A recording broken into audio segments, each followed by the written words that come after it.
Most of us are haunted by the same quiet question. Why does life feel so loud, so fast, so chaotic, and yet so empty? We chase goals, approval, status, and somehow we still lie awake at night, overwhelmed, unfulfilled, spinning. But 2,000 years ago, one man ruled the most powerful empire in the world, and instead of chasing the noise, he sat in silence and asked himself better questions. His name was Marcus Aurelius, and what he discovered, alone in a war tent, facing death, betrayal and grief, could still change your life today. That's not philosophy class, that's survival, that's Stoicism. See, Meditations isn't just an old book, it's a blueprint for how to stay human when the world is trying to make you anything but. When Marcus wrote those words, he wasn't trying to be remembered. He was trying to hold on to his own sanity, his own goodness, in the middle of pain, politics and pressure most of us can't even fathom. And the crazy part, what he figured out back then, applies to everything we're still struggling with now. So if you've ever felt like you're trying to hold it all together in a world that won't stop falling apart, this is for you. Not because Stoicism is some trendy self-help hack, but because it's real, it's raw, and it's built for people like us, people who are tired of being reactive, tired of chasing meaning, and finally ready to create it. Now, if that resonates with you, even just a little, there's one simple, free way you can support what we're building here. It means a lot more than you might think. Hit that subscribe button. That's it. If you're into wisdom that actually applies to real life, you're in the right place. Let's dig into the lessons that helped an emperor stay human and can help you do the same. Marcus Aurelius didn't write Meditations for an audience. He wasn't hoping for fame, followers, or a spot on a bestseller list. He wasn't building a brand. He was writing to himself, quietly, privately, honestly.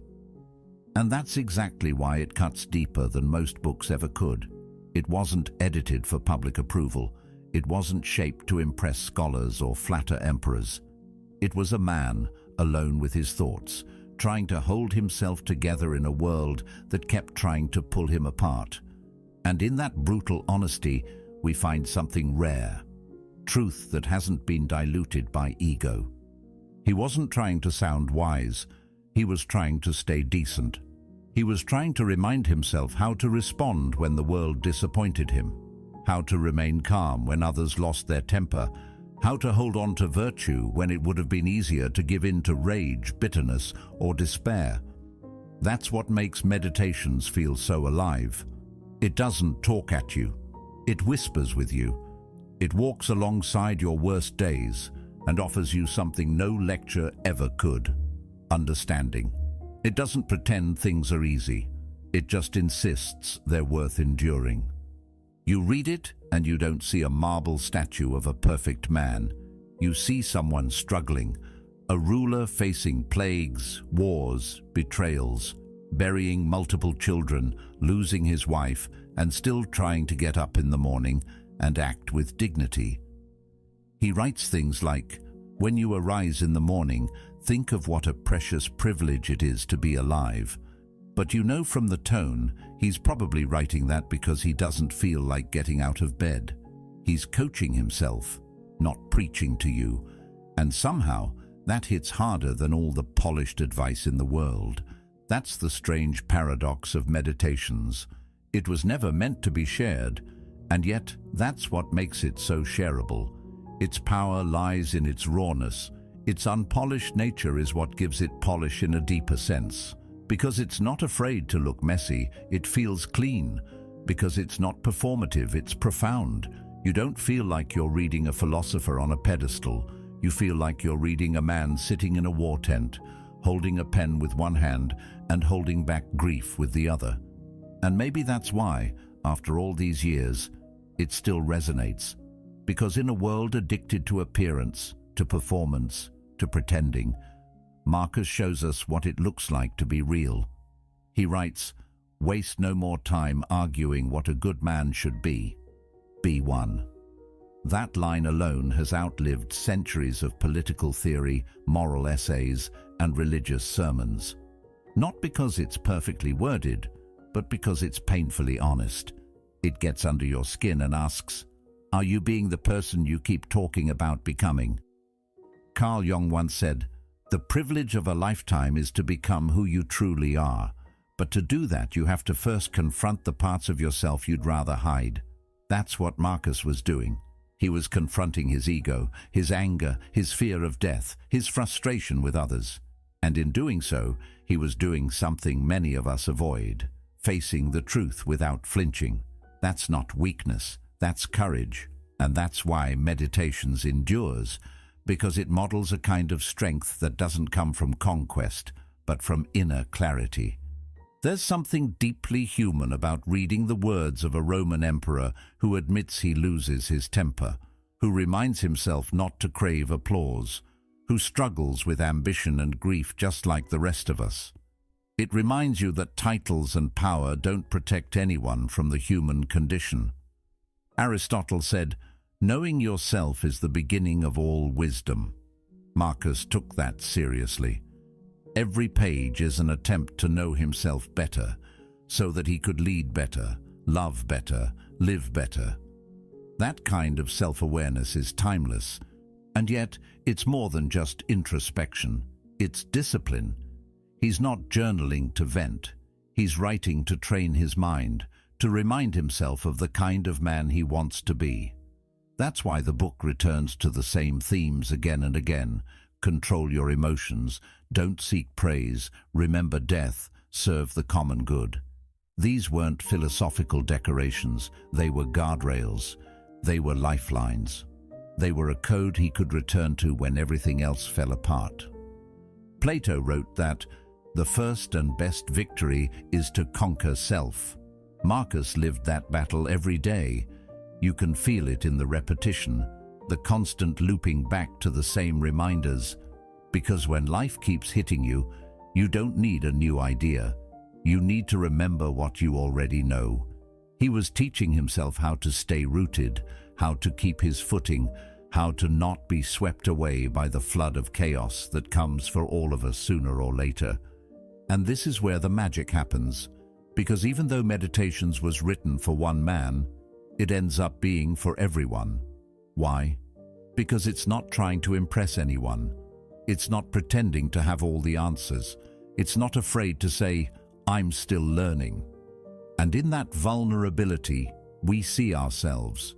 We see our own attempts to grow, our own failures to live up to our ideals, and we realize we're not alone. That realization matters, because in today's world, we're drowning in information, but starving for wisdom. We scroll endlessly, consume constantly, but rarely pause to reflect. Marcus reminds us to slow down, to think, to choose, to live on purpose, not just on autopilot. Socrates once said, "The unexamined life is not worth living." But Marcus shows us what the examined life actually looks like. It's not glamorous, it's not perfect. It's a daily effort to stay aligned with what matters. And what mattered to Marcus? Not wealth, not legacy, not comfort. What mattered was character, integrity, compassion, resilience. He wasn't trying to be remembered, he was trying to be useful, and that distinction between chasing attention and offering value is what separates wisdom from noise. It's easy to get swept up in modern performance, to curate your life instead of living it. But Marcus pulls you back to something older, something quieter, something stronger. He reminds you that the point isn't to be liked by others, it's to live in a way you respect. To be at peace with yourself when your head hits the pillow. That kind of peace can't be bought, it can't be faked. It has to be earned. And Marcus spent his life trying to earn it. When you read his words, you're not getting advice from someone who had it all figured out. You're getting field notes from someone who was in the mud with you, fighting the same internal battles, stumbling over the same temptations, and trying every day to rise a little higher. That humility is what gives the book its power. It doesn't shout. It doesn't preach. It just walks beside you. That's the kind of philosophy we need more of today. Not abstract theory, not academic jargon, but real grounded wisdom that helps you handle life when it's hard, that helps you build an inner compass you can trust, that teaches you how to act with grace when everything around you feels graceless. Marcus reminds us that leadership isn't about dominance, it's about discipline. That strength isn't about control, it's about character. And that peace isn't something the world gives you, it's something you build from within. His life, his writing, his example, they all point back to that one truth. The real work is always inside. So when you open Meditations, you're not stepping into history. You're stepping into a conversation, a very old, very intimate, very human conversation. And the beauty of it is that you're invited in. You don't need to be a scholar. You don't need to understand Latin. You just need to be honest with yourself.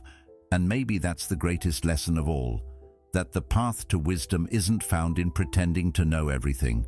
It's found in admitting where you still struggle and showing up anyway, day by day, thought by thought, page by page, just like Marcus did. Because that's what being Stoic really means. Not shutting down your feelings, but learning how to carry them with strength. Not pretending you're perfect, but trying to be better. Not chasing applause, but living by principle, quietly, consistently, with courage. And that kind of life, it doesn't need an audience, it just needs your full attention. You don't need a take. That might sound strange in a world that runs on opinions, but it's true. You don't have to weigh in on every headline, every debate, every drama. You don't need to comment, post, argue, or declare where you stand every time the world offers you a spotlight. Marcus Aurelius lived in a world full of political tension, betrayal, war, and social division. And even then he knew, the real power is in knowing when not to speak. He wrote, "You always have the option of having no opinion. There is never a need to get worked up or to trouble your soul about things you can't control." That's more than just advice. It's a strategy. It's a form of psychological self-defense. Because every time you respond to something that doesn't need your energy, you hand over a piece of your mind. You give away focus. You lose control of your inner world. We live in a time where not reacting is treated like ignorance. Stay silent? You must not care. Don't post your take? You must not be paying attention. But Marcus wasn't trying to appear informed. He was trying to be free. And freedom, in the Stoic sense, isn't about doing whatever you want. It's about not being pulled by every passing emotion, every noise, every impulse to react. Think about the pressure we feel to respond to everything around us. Something goes viral, and there's this instant urge. What do I think about it? Do I agree or disagree? Am I on the right side of this? But that pressure comes with a cost. It costs you clarity. It costs you peace. And more importantly, it distracts you from the only thing you can truly control, your own behavior.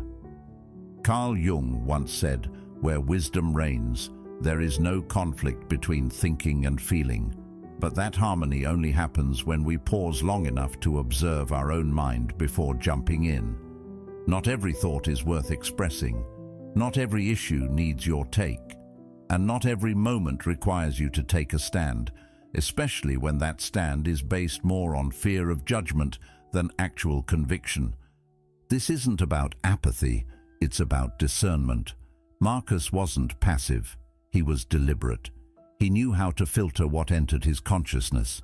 He trained himself to recognize which things deserved his energy and which were just noise. Because noise can feel urgent. It wants your attention. It begs for a reaction.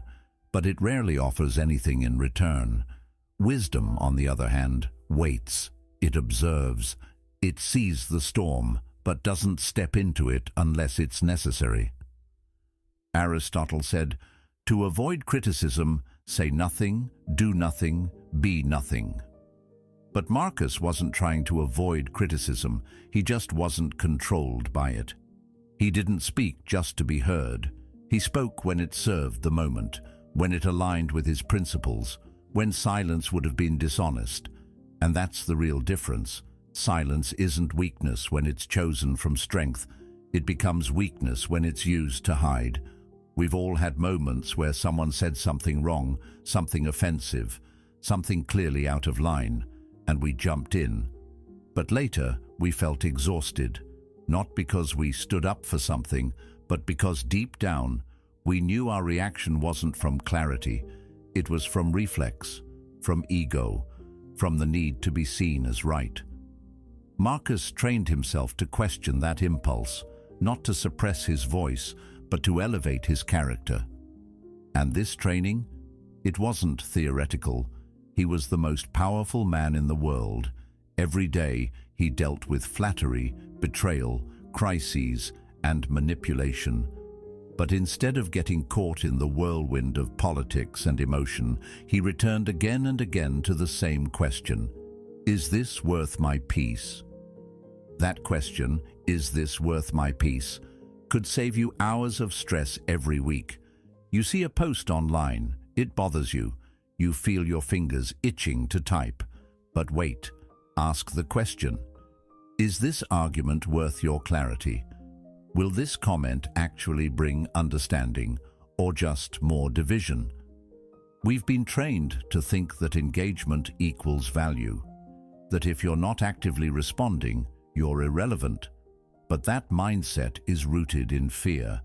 Fear of being overlooked, fear of being excluded, fear of being wrong. Stoicism teaches us that relevance isn't about being loud, it's about being centered. When you choose not to weigh in, something unexpected happens. You start noticing more. You hear what people actually mean, not just what they say. You catch the patterns behind the problems. You begin to respond from wisdom instead of emotion. That's not detachment, it's awareness. It's the ability to sit in silence and listen to life before adding your own voice to the mix. Socrates, in his commitment to self-knowledge, was famous for saying, "I know that I know nothing."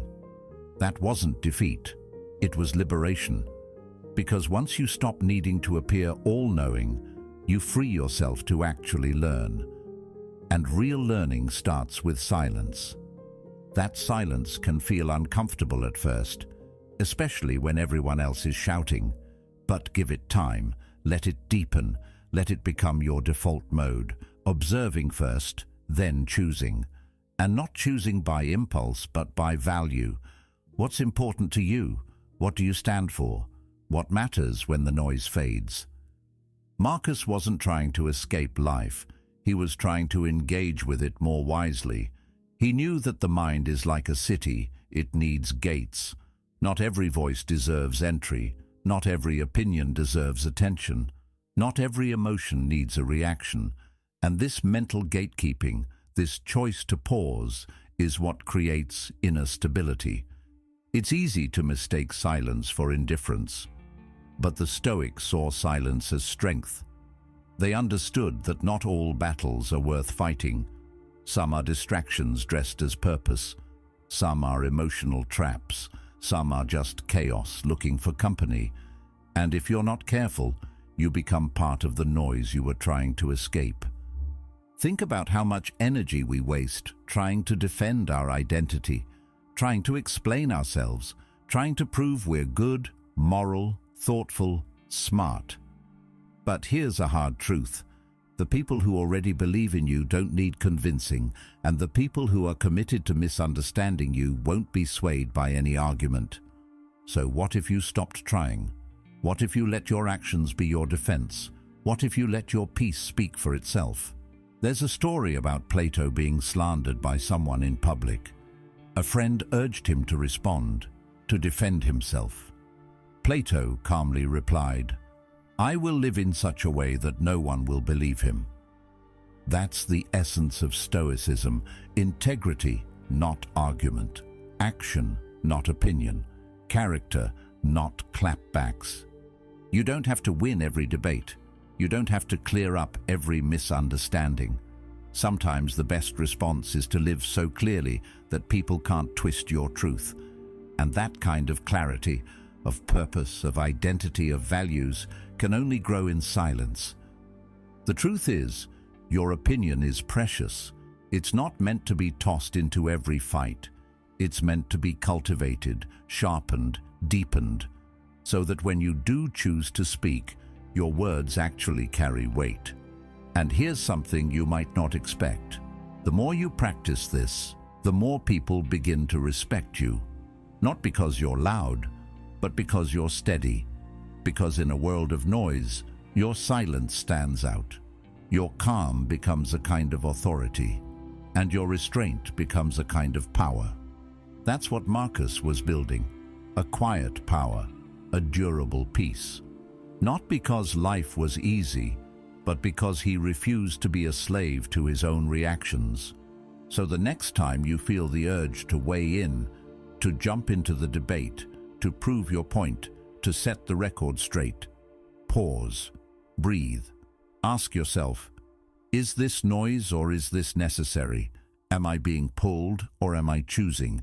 Because that pause might be the most stoic thing you do all day. And that's the real lesson here. Silence isn't the absence of a voice, it's the presence of strength. It's the space between stimulus and response, the space where your freedom lives, the space where your peace waits. So no, you don't have to weigh in. You don't have to have a take. You don't need to stamp every moment with a label. What you need is a mind that's free. Let that be your power. Let that be your peace. He wasn't pretending to be flawless. He was holding himself accountable, one mistake at a time. Most of his wisdom comes from where he fell short. That's not weakness. That's exactly what growth looks like.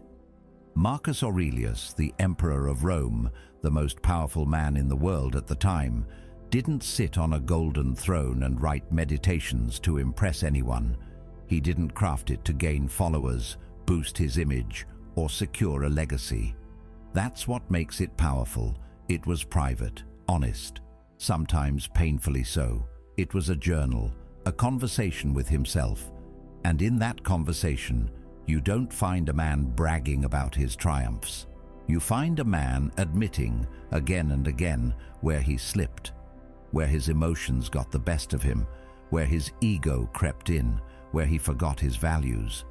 He wrote, "When you wake up in the morning, tell yourself, the people I deal with today will be meddling, ungrateful, arrogant, dishonest, jealous, and surly." That's not a motivational quote. That's someone coaching himself through frustration. That's a leader preparing his mind, not to explode, not to judge, but to respond with steadiness. Because Marcus knew something we often forget. Strength doesn't come from pretending to be above the struggle. It comes from being inside it and choosing not to be broken by it. We live in a culture obsessed with image, with curating perfection, with projecting certainty. But Marcus wasn't performing. He was examining. In fact, many of the entries in meditations feel like mental corrections. He'll say something like, "Don't be overheard complaining, not even to yourself." That's not him judging others. That's him checking himself. That's what Stoicism demands. Not that you never fall, but that you're honest when you do. Carl Jung said, "Until you make the unconscious conscious, it will direct your life and you will call it fate." Marcus was doing exactly that, bringing the unconscious to light. Every frustration, every flaw, every emotional spiral, he didn't bury them. He wrote them down, he looked at them, and in doing so, he refused to let them own him. Growth doesn't look like a highlight reel. It looks like wrestling with your own thoughts. It looks like waking up and realizing, I messed up yesterday, but today I'll do better. That's the real work. not climbing to some imagined mountaintop of enlightenment, but simply staying aware, checking yourself before you go too far, catching the slip before it turns into a spiral. Think about the last time you overreacted, said something you regretted, held onto a grudge longer than you should have. What did you do afterward? Did you blame the other person? Did you justify it? Or did you, even quietly, say, "That's on me"? That moment right there, that tiny acknowledgement, is what Marcus practiced every day. And that's where growth lives. Not in perfection, but in self-awareness. Aristotle wrote, "Knowing yourself is the beginning of all wisdom." Marcus took that literally. Every day he checked in, not with others, but with himself. Am I being ruled by fear, by anger, by ego? These weren't passing thoughts. They were his daily practice, his form of discipline, his mirror. And that's the difference between someone who wants to look wise and someone who becomes wise. One avoids mistakes, hides them, denies them. The other exposes them, examines them, learns from them. In one passage, Marcus reminds himself, "If someone is able to show me that what I think or do is not right, I will happily change, for I seek the truth." That level of humility from an emperor is staggering, and it's not just poetic, it's powerful. Because true growth doesn't come from clinging to being right. It comes from being willing to change your mind when a better truth presents itself. And isn't that the battle most of us fight every day? The tension between wanting to look right and actually being right. Between defending our pride and admitting we've got more to learn. Marcus leaned into that tension. He let it teach him. Plato once said, "The first and greatest victory is to conquer yourself." That's exactly what Marcus was attempting, daily, quietly, imperfectly. He wasn't at war with armies alone. He was at war with himself, with his impulses, his frustration, his need to control, his desire to retaliate, his hunger for recognition. He met these enemies not with force, but with awareness, and sometimes with surrender. That's what accountability is. Not punishment, not shame, but presence, owning your part, seeing yourself clearly, and choosing every time to rise a little higher.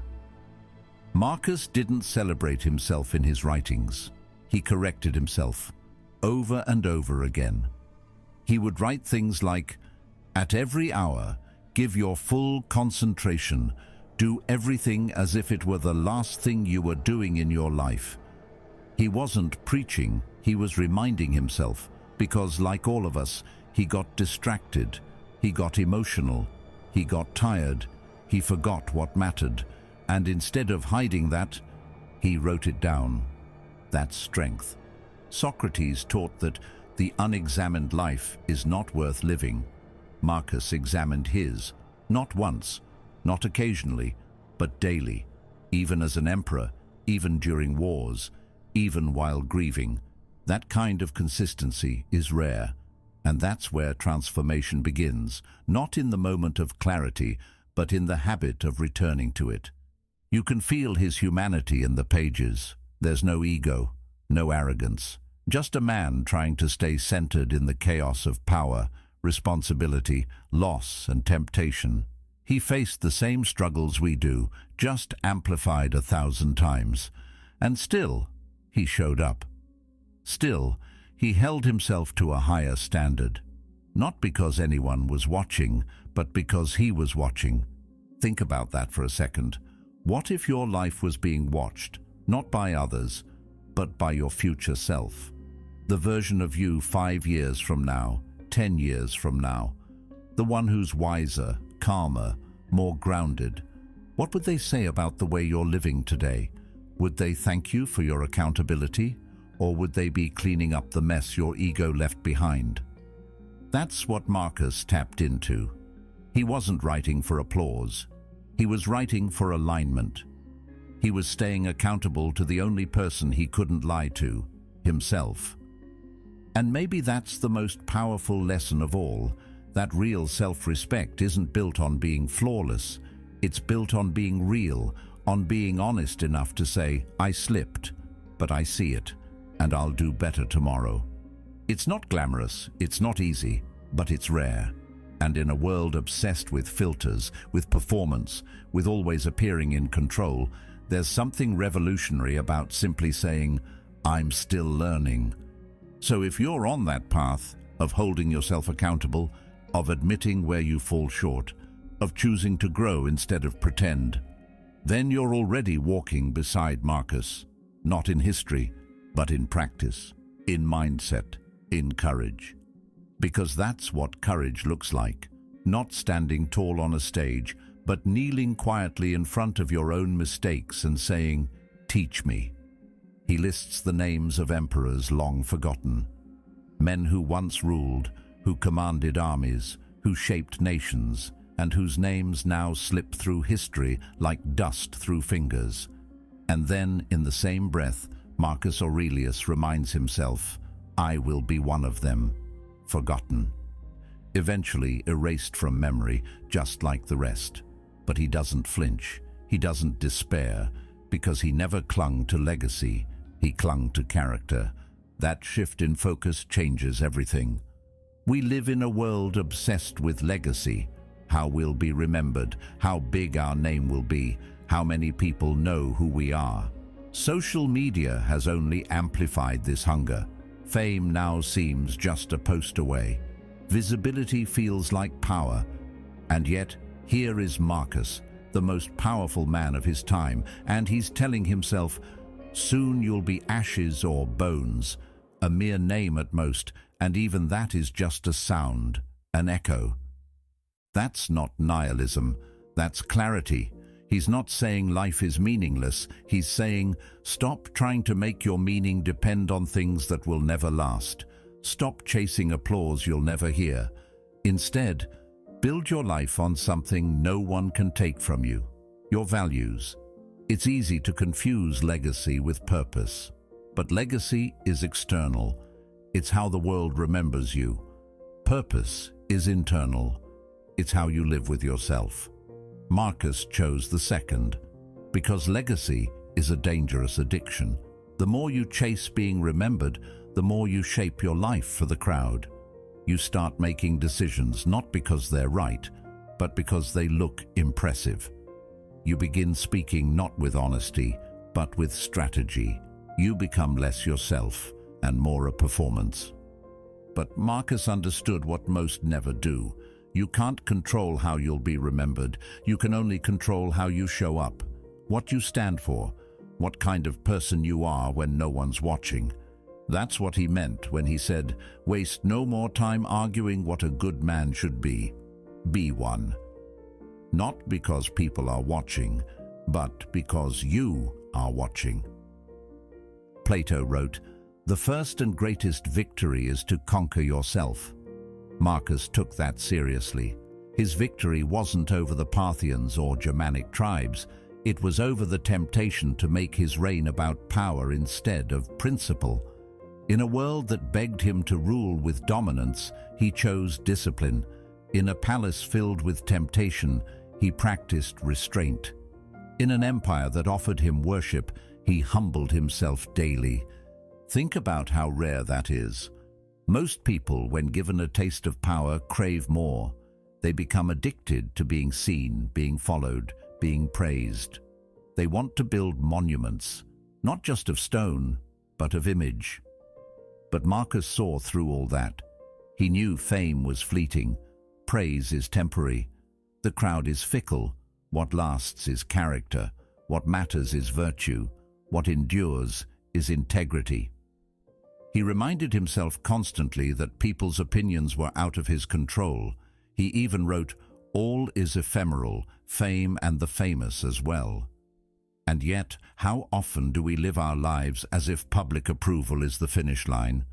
We work for recognition, for awards, for likes, for retweets, and then we wonder why we feel empty even after we get them. Because applause can't fill you. It can only distract you from the work that actually builds peace.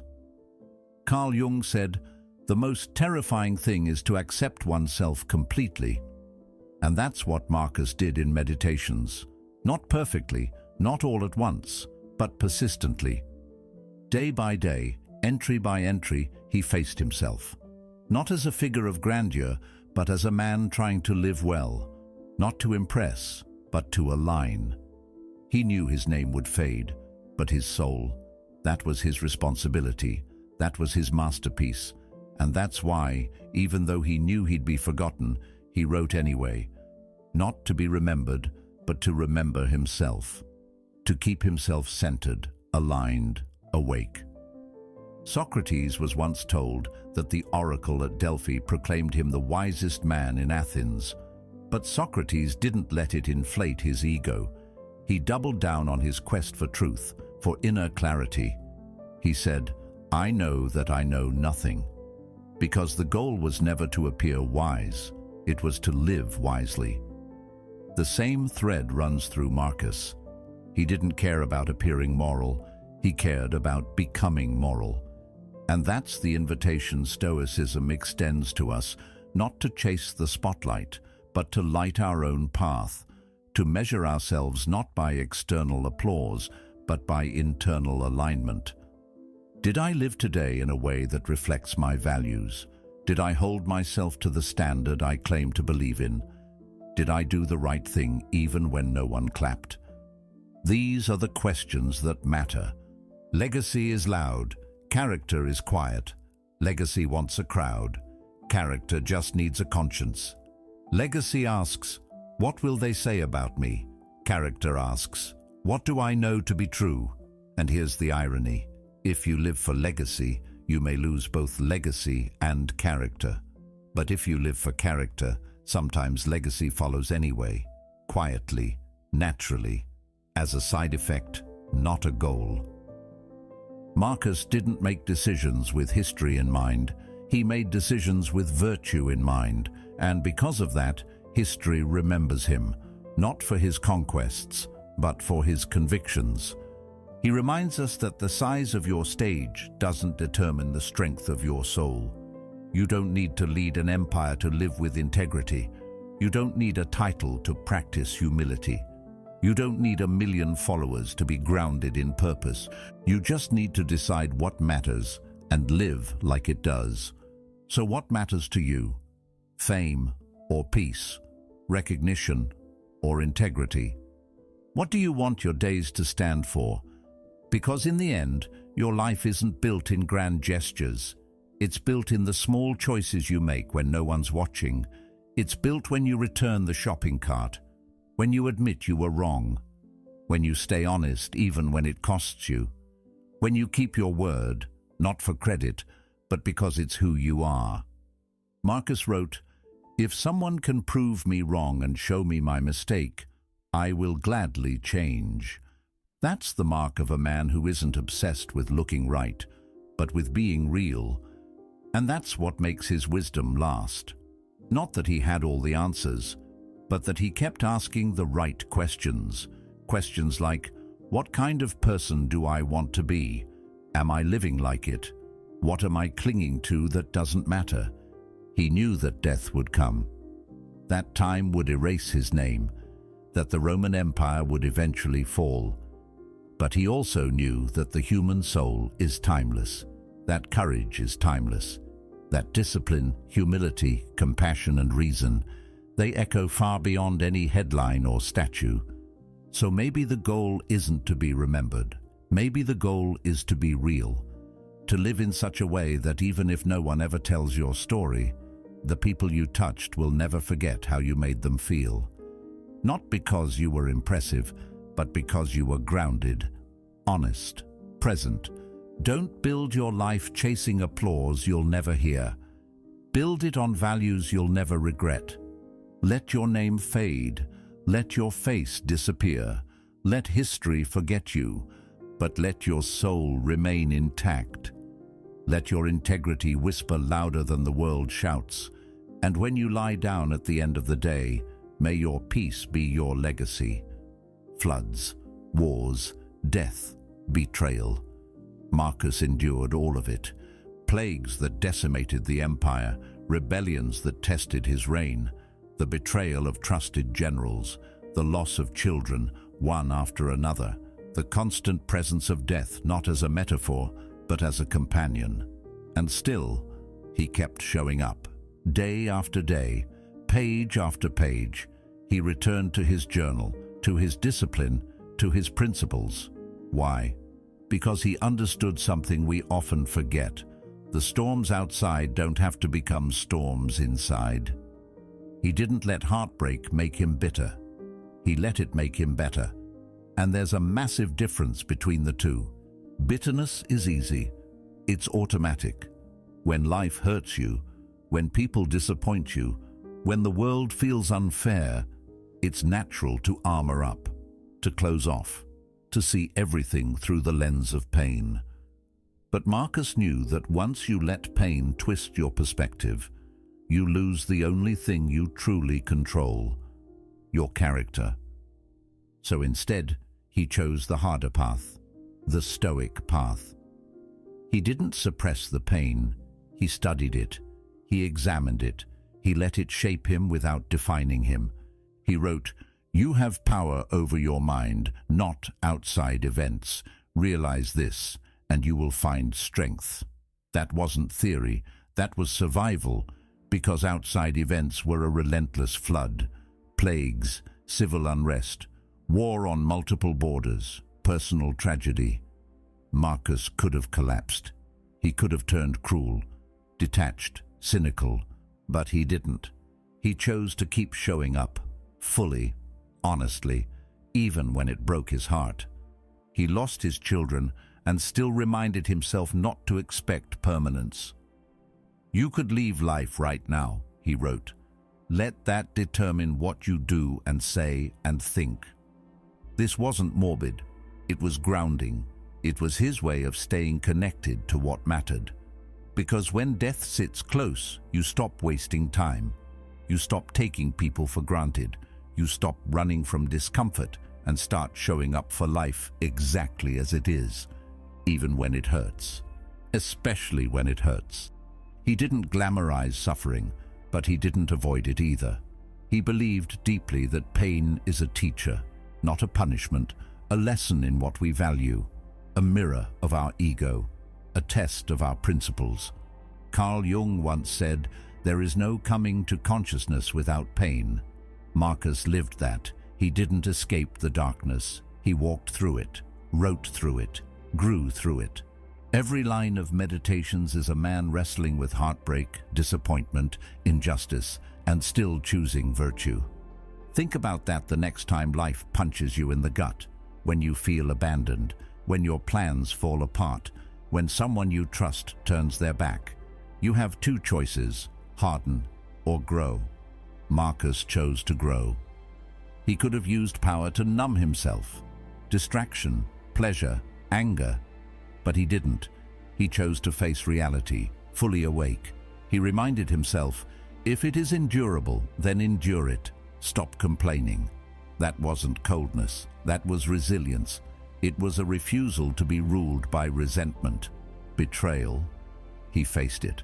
Loss, he accepted it. War, he led through it. Every time life knocked him down, he got back up.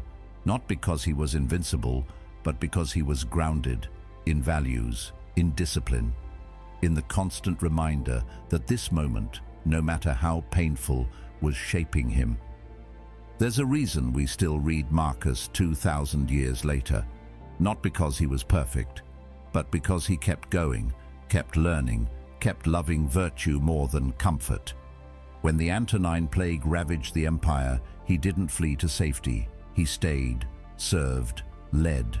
Even as death swept through the population, even as his own health declined, he chose duty, chose presence, chose purpose. That's what showing up looks like. And we're not talking about grand gestures. Showing up isn't always dramatic. Sometimes it means simply getting out of bed when you don't want to, writing the truth when it scares you, being kind when your heart is still broken. owning your emotions instead of unloading them on others, choosing the next right thing when everything feels wrong. Showing up isn't about being unshakable, it's about being committed. Committed to growth, committed to your principles, committed to living with clarity even in chaos. Aristotle once said, "We are what we repeatedly do." Excellence, then, is not an act, but a habit. Marcus made showing up a habit, not a one-time act of bravery, but a repeated discipline, a decision made each day, not to give up, not to numb out, not to let bitterness take root. He chose to believe that life was still worth showing up for, even when it broke him, especially when it broke him, because heartbreak doesn't have to end you. It can open you, it can soften the ego, expand the soul, clarify what matters. Pain has that power, if you let it teach you. Socrates, even on trial for his life, refused to abandon his principles. He didn't beg, didn't flatter, didn't sell out. He stood in truth, calmly, firmly, fully present. Because like Marcus, he understood, your circumstances don't define your strength, your choices do. The Stoics never promised comfort, they promised clarity, and clarity begins when you stop asking, "Why me?" and start asking, "What now?" Marcus faced unspeakable loss, and instead of collapsing, he wrote. Instead of hiding, he led. Instead of turning cold, he turned inward. He wasn't pretending to be okay. He was practicing being unbroken. That's real strength, not pretending life is fine, but choosing to live fully anyway. When everything feels like it's falling apart, your relationships, your career, your sense of identity, you have one power no one can take from you, the power to stay engaged, not with perfection, but with presence, to keep showing up, to breathe, to reflect, to act from virtue instead of pain. Marcus could have written angry books. He could have used his position to rewrite the narrative, blame others, justify himself. But instead, he wrote meditations, not for glory, not for sympathy, but for self-correction, for realignment, for remembering what mattered. He asked himself, over and over, what is in my control? Because that question was his anchor, and it can be yours too, no matter what you're facing, betrayal, loss, heartbreak, disappointment, you have a choice. Will you let it close your heart or deepen your character? Bitterness is easy, just stop caring, build walls, expect the worst. But that's not strength, that's fear in disguise. Real strength is vulnerability with discipline. It's saying, yes, I've been hurt. Yes, I feel lost. But I still choose to love, still choose to lead, still choose to live. Not perfectly, but honestly. So when life knocks the breath out of you, remember Marcus. Remember the emperor who cried in silence, wrote to himself in grief, and chose action when retreat was easier. He showed up for life, even when it was breaking him. And that choice, that daily, humble, human choice, is what made him great. Not the throne, not the power, not the empire, but the quiet decision to keep his heart open when the world tried to shut it. You have that same power. You can keep showing up, not for the world's approval, but for your own evolution, for the person you're becoming through the struggle, for the peace that waits on the other side of persistence. Let pain shape you, not define you. Let heartbreak refine you, not harden you. And let Marcus remind you that being broken doesn't mean you're done. It means you're being rebuilt, wiser, clearer, deeper. So stand up, show up.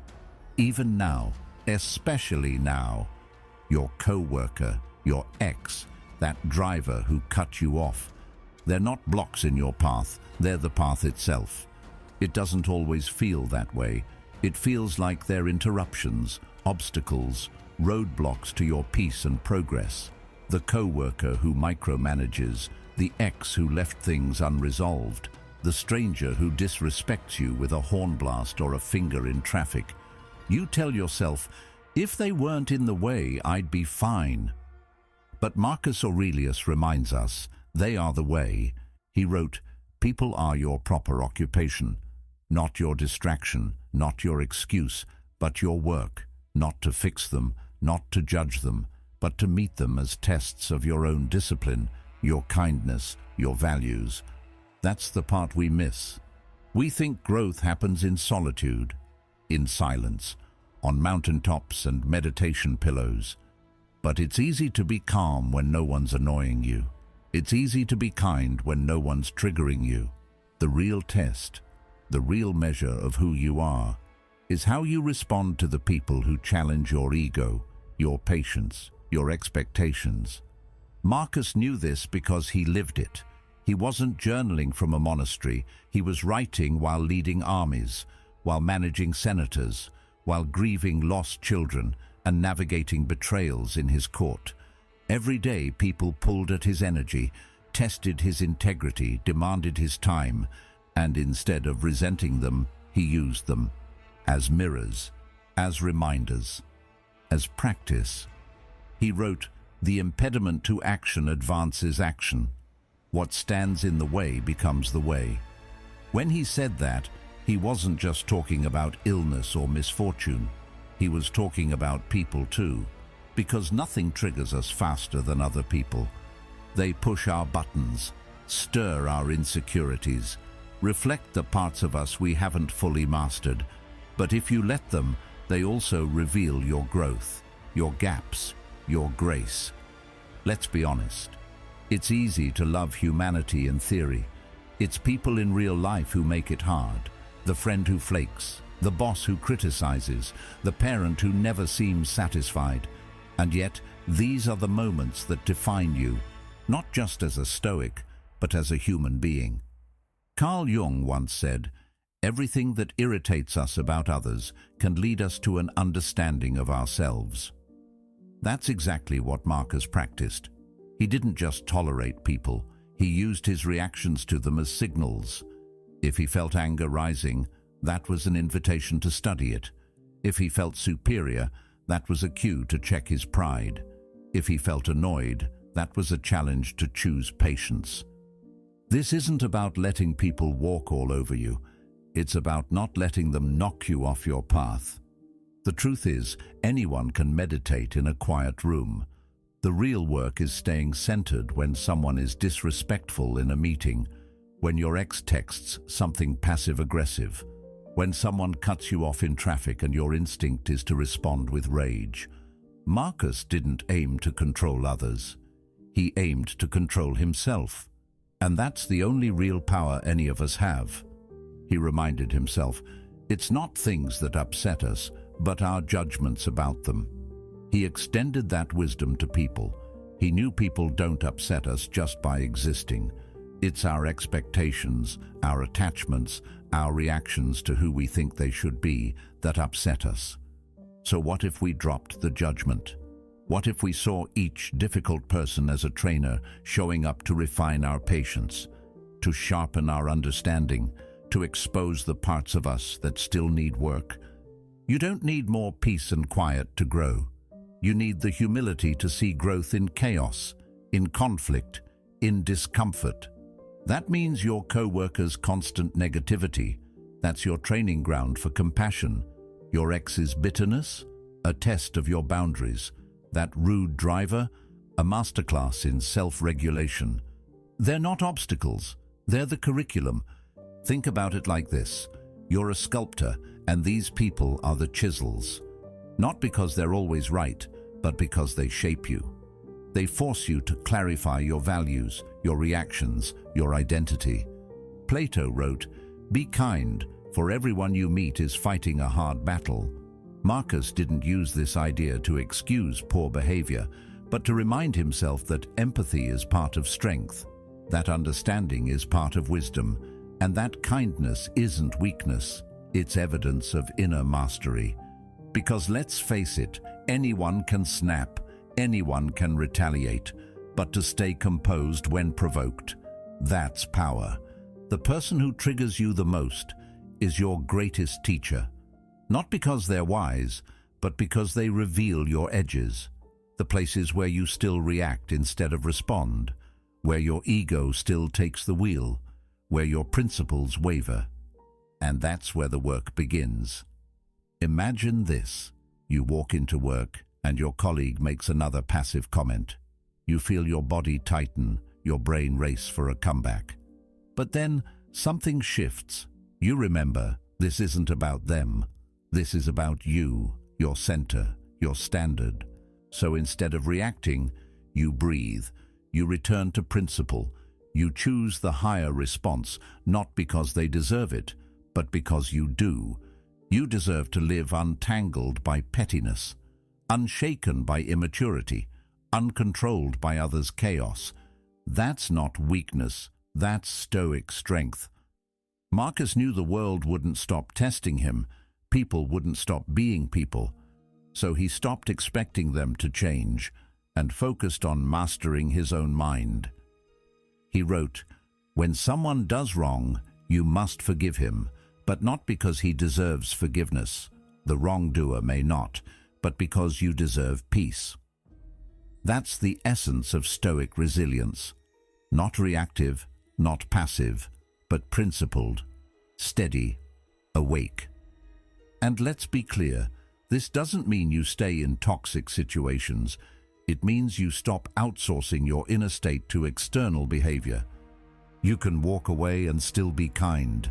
You can set boundaries and still show grace. You can disagree and still remain composed. Because real discipline isn't about suppressing emotion. It's about channeling it with awareness, turning anger into clarity, turning pain into insight, turning conflict into practice. Socrates said, "The greatest way to live with honor in this world is to be what we pretend to be." Most people pretend to be above the drama, but fold when challenged. Marcus aimed to live it, to embody the values he wrote about. And that's why he kept reminding himself, the world doesn't owe you peace. You have to cultivate it. And you do that in the hard moments, not in theory, but in real time. When someone disrespects you, when someone misunderstands you, when someone disappoints you, and you don't let it make you smaller. You don't let it harden you. You meet it with clarity, with courage, with compassion. That's Stoicism lived, not just studied. That's what Marcus meant when he said people are your proper occupation. Not that you have to fix them, but that they give you the opportunity to practice every virtue you claim to believe in. Patience, wisdom, courage, discipline, forgiveness. These aren't ideas, they're actions. And your ex, your co-worker, that driver, they are the training ground.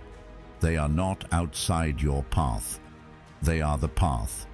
And every time you meet them with virtue instead of vengeance, you're not letting them win. You're letting you win. You're affirming your values, building your identity, solidifying your peace. So stop waiting for the world to make it easier. Get better at showing up stronger, not louder, not angrier, stronger. Because that's how you reclaim your power, not by controlling them, but by mastering yourself. Marcus knew that. Now, you do too. What if the thing you hate is the thing that's helping you most? We don't like to think that way. Pain is supposed to be bad. Frustration is something we're told to avoid. Discomfort? That's failure, right? But the Stoics offer a different lens, a reframe. What if the very thing you're trying to run from is the thing that's shaping you? What if the obstacle isn't just blocking your path, it is your path? This is the Stoic shift. Pain becomes fuel. Problems become practice. Everything becomes an opportunity, if you choose to see it that way. That's not toxic positivity. It's not pretending that everything feels good. It's something deeper. It's the discipline of asking, what is this teaching me? Even when you're in the middle of the mess. It's refusing to let pain be wasted. Marcus Aurelius didn't have an easy life. He didn't write about struggle in theory, he wrote from within it. He buried children, led wars, endured plagues, was betrayed by friends, faced sickness, insomnia, and enormous pressure. And yet, over and over, he reminded himself, the impediment to action advances action. What stands in the way becomes the way. It sounds poetic, but it's also painfully practical. He was saying, this thing I hate, this thing I didn't ask for. It's exactly what I need. Why? Because adversity doesn't just show you who you are, it makes you who you are. Think about the times in your life that changed you most. Was it comfort that transformed you, or was it pressure, loss, challenge? Almost always, it's the hard moments that sculpt us. Carl Jung once said, "There is no coming to consciousness without pain." Marcus would agree, because pain breaks the illusion of control. It exposes where we're fragile, where we've built on shaky ground. But it also shows us what we're capable of, what we can endure, what we can rise from, what we can become. So the Stoic reframe isn't just intellectual, it's existential. It's a way of walking through life with your eyes open, willing to see pain not as the enemy, but as an instructor. Let's say you're in a job you hate. It drains you, it frustrates you, you feel stuck. Most people would numb themselves, complain endlessly, or bail impulsively. But the Stoic approach is different. You pause, you ask, what is this teaching me? Maybe it's showing you what you value. Maybe it's revealing how much of your identity is tied to external validation. Maybe it's training you to hold boundaries, to find courage, to clarify your purpose. The discomfort isn't the problem, it's the feedback. The same applies to relationships. That heartbreak, that rejection, it stings, but it also unmasks you. It shows you where you placed your worth, where your expectations were unrealistic, where your healing still needs work, and it gives you a choice, bitterness or depth. The Stoic doesn't suppress pain, they reframe it, they work with it. Aristotle said, "We are what we repeatedly do." Excellence, then, is not an act but a habit, and that habit begins with how we interpret difficulty. If you see hardship as failure, you'll shrink. But if you see it as material, raw, uncomfortable, but essential, then you begin to grow. Let's bring this closer to home. You set a goal. You start a habit. You make a decision to change. But then life pushes back. You feel resistance. You feel tempted to quit. You think, maybe this isn't meant to be. But what if that resistance is the proof that it's worth it? That's what Stoicism teaches us. Every meaningful transformation is forged through friction. Muscles grow from tension, minds grow from challenge, souls grow from pressure. The Stoics don't glorify suffering for its own sake. They just refuse to waste it. Marcus didn't say, enjoy pain. He said, use it. Because if you're willing to sit with it, study it, respond to it, you can turn even the worst days into your strongest foundation. Viktor Frankl, the psychologist and Holocaust survivor, once said, "When we are no longer able to change a situation, we are challenged to change ourselves." That is the Stoic path. Not controlling everything, but becoming stronger, clearer, freer within anything. So next time you're frustrated, pause. Ask, what's the lesson here?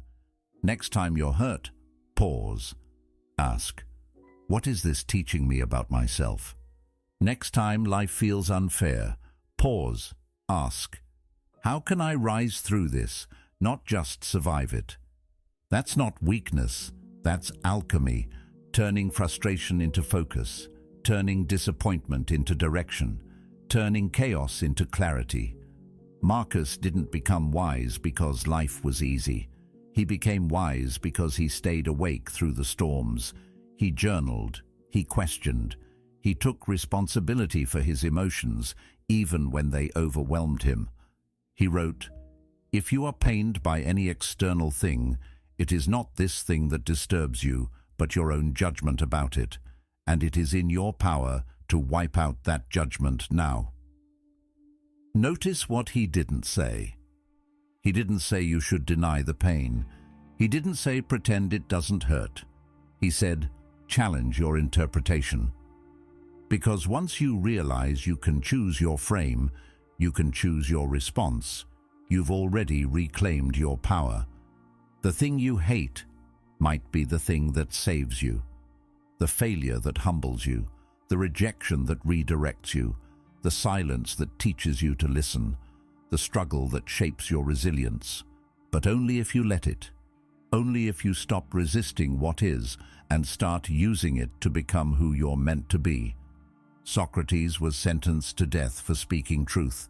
He didn't panic, he didn't run. He accepted his fate, not because he wanted to die, but because he believed in integrity more than comfort. That's the Stoic spirit, not passive acceptance, purposeful acceptance, active surrender. So when you feel stuck, angry, ashamed, pause. What if this moment is exactly what you needed? Not to punish you, but to prepare you. Not to break you, but to build you. There's power in that. There's peace in that. And most of all, there's freedom in that. Because you stop being a victim of life. You become a partner in your own evolution. And that's what Marcus wanted. For himself. For us. Not a life without problems, but a mind trained to meet them with wisdom. So next time life hands you something you didn't ask for, pause and ask the most Stoic question of all. What if this is helping me? Marcus said we should be like the rock the waves crash upon, and he didn't say that lightly. He lived it. The waves in his life weren't metaphorical. They were brutal, relentless, and real. Death stalked his children. War consumed his borders. Political betrayal tested his trust. He was emperor of the most powerful empire in the world, but not even he could command the weather of life to calm down. He couldn't stop the storms. So instead, he became the rock, still, present, unmoved. Because life will never stop throwing storms at you. It doesn't care how good your intentions are. It doesn't adjust itself to your plans. There's no break room, no time out, no final destination where everything's finally stable, finally easy, finally calm. That's the fantasy, and the faster you let go of it, the freer you become. See, the Stoics didn't waste time fantasizing about a perfect life. They trained for the life they had. Marcus wasn't looking for a way around adversity. He was looking for a way through it. That's what the rock represents. Not perfection, not denial, but preparation. The disciplined mind that says, I may not choose the storm, but I choose how I show up in it. And that's where your power lives. We're taught to flinch, to chase comfort, to back away when life gets messy. But what if the storm isn't here to break you? What if it's here to reveal you? Marcus believed it was. He believed life's waves don't just test you, they show you who you are. And when you don't like what you see, that's your work. So you learn to stand still, not out of apathy, but out of awareness, out of depth. Stillness isn't the absence of emotion, it's the refusal to let emotion hijack your behavior. It's the wisdom to feel fully without losing your footing. And that kind of stillness, it's rare, it's powerful. It's what people mean when they say someone has presence. It's not volume, it's gravity. It's something you cultivate moment by moment, decision by decision, wave by crashing wave. Let's make this personal.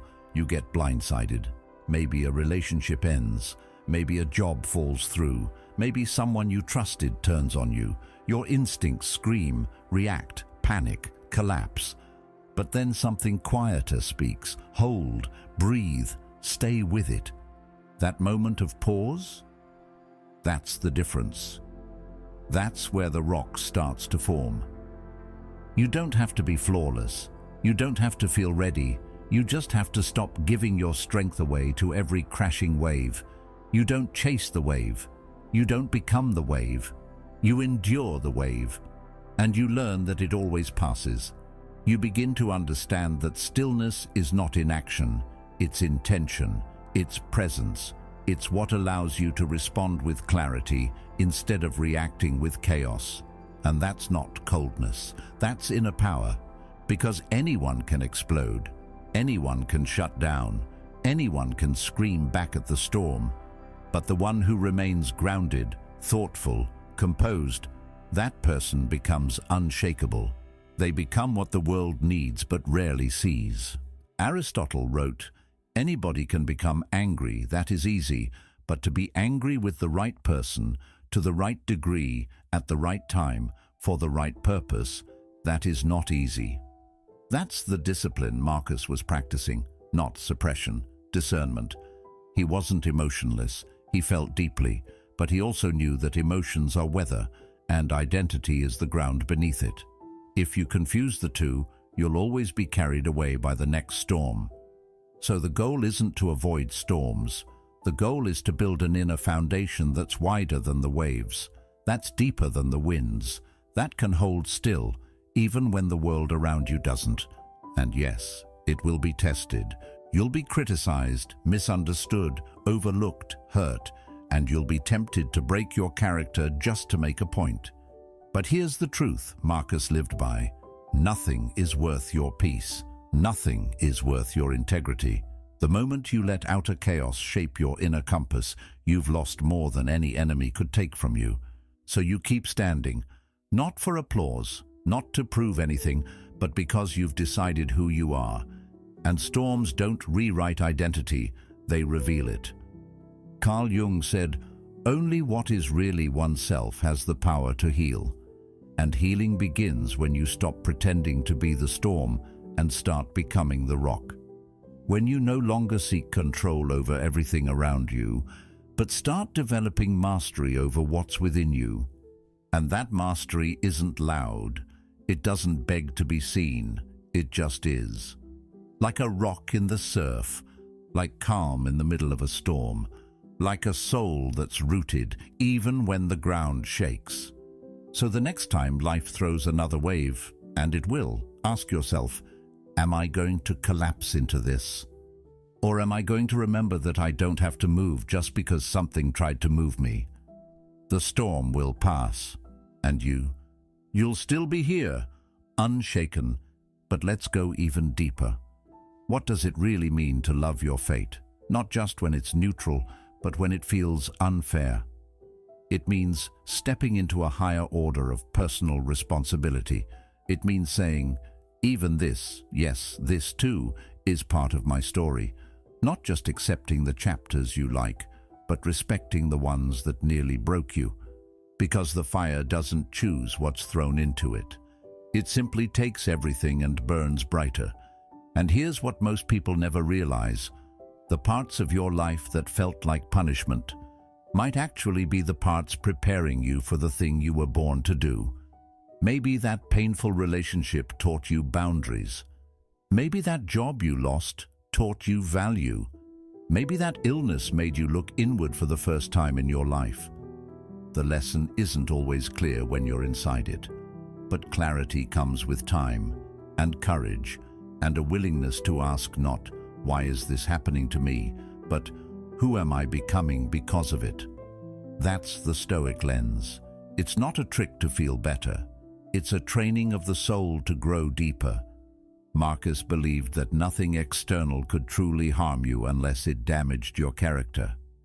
Everything else, injury, insult, misfortune, was just material, raw clay. You're the sculptor. You decide what shape it takes in your life. So when the world throws its worst at you, what do? You mold it.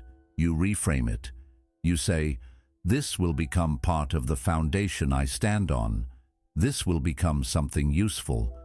It's a practice, and like all practices, you won't always get it right.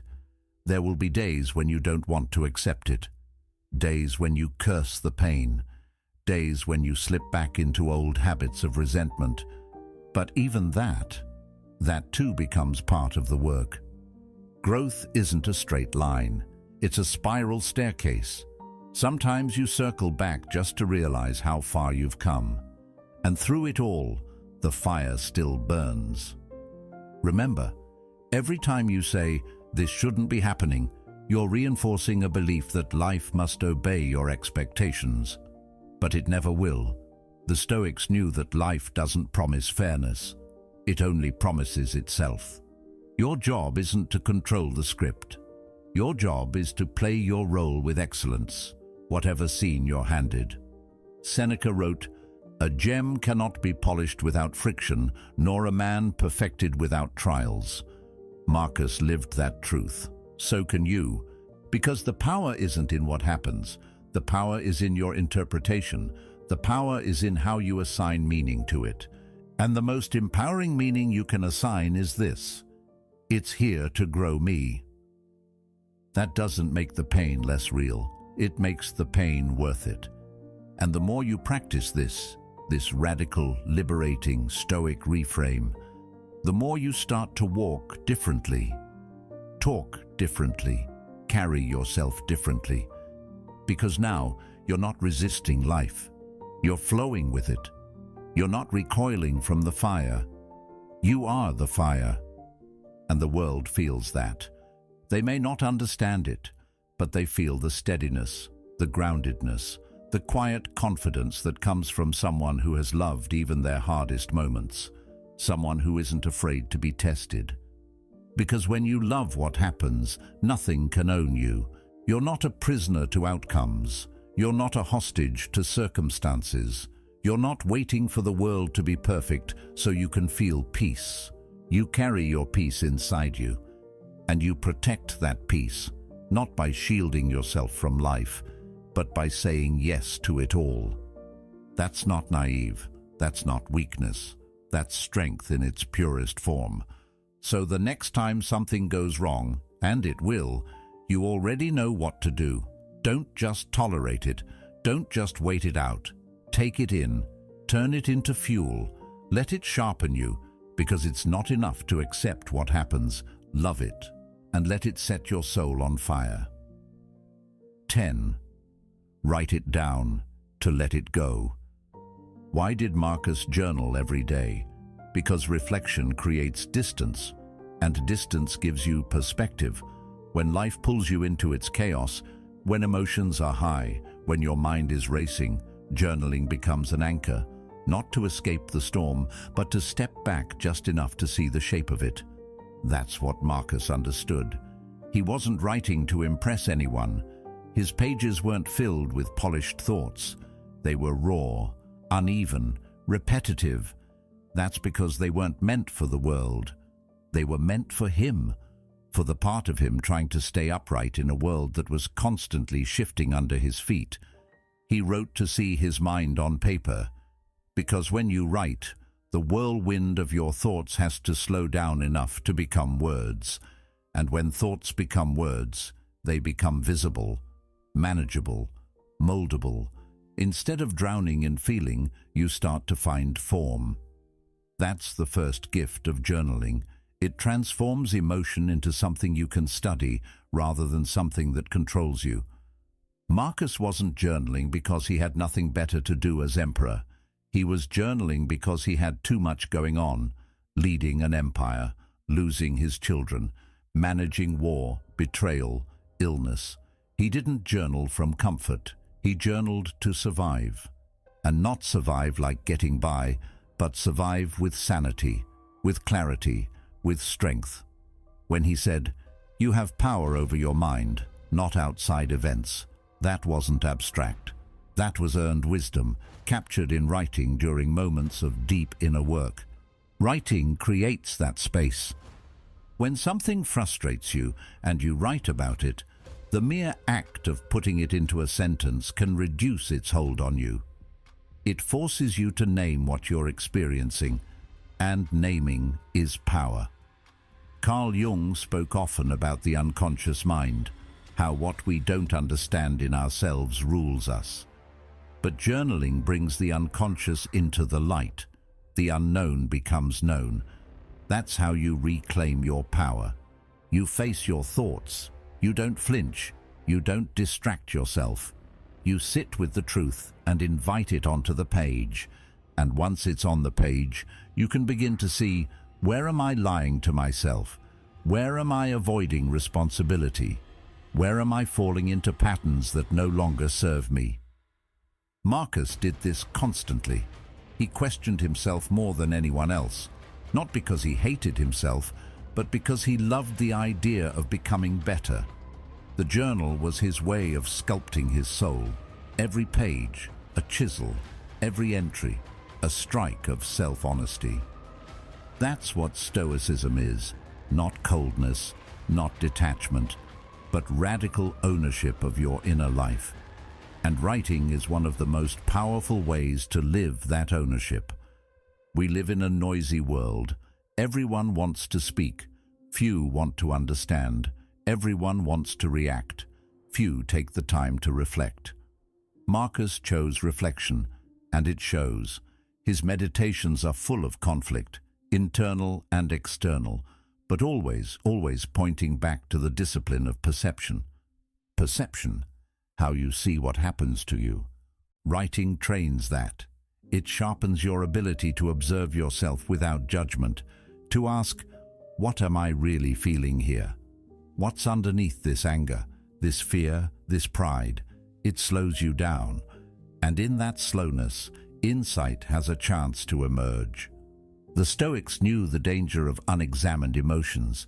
Emotions aren't the enemy, but uncontrolled emotion. That's what destroys empires. That's what ends friendships. That's what blinds judgment. That's why Marcus wrote, because unchecked emotion clouds the mind, and a clouded mind can't lead, not a country, not a family, not even itself. So he wrote.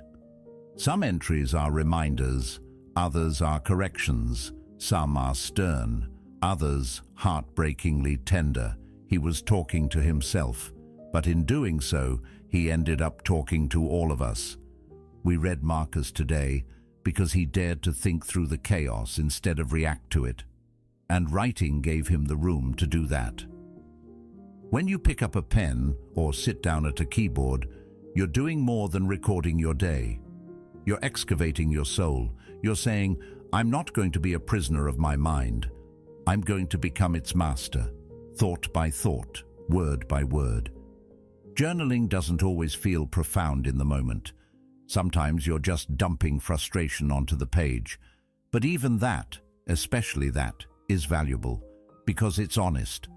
And honesty with yourself is the foundation of any real change. Marcus didn't filter his thoughts. That's what makes his writing timeless.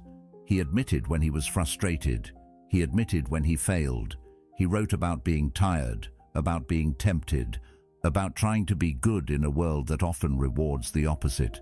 That kind of honesty is rare, and it's what makes him trustworthy.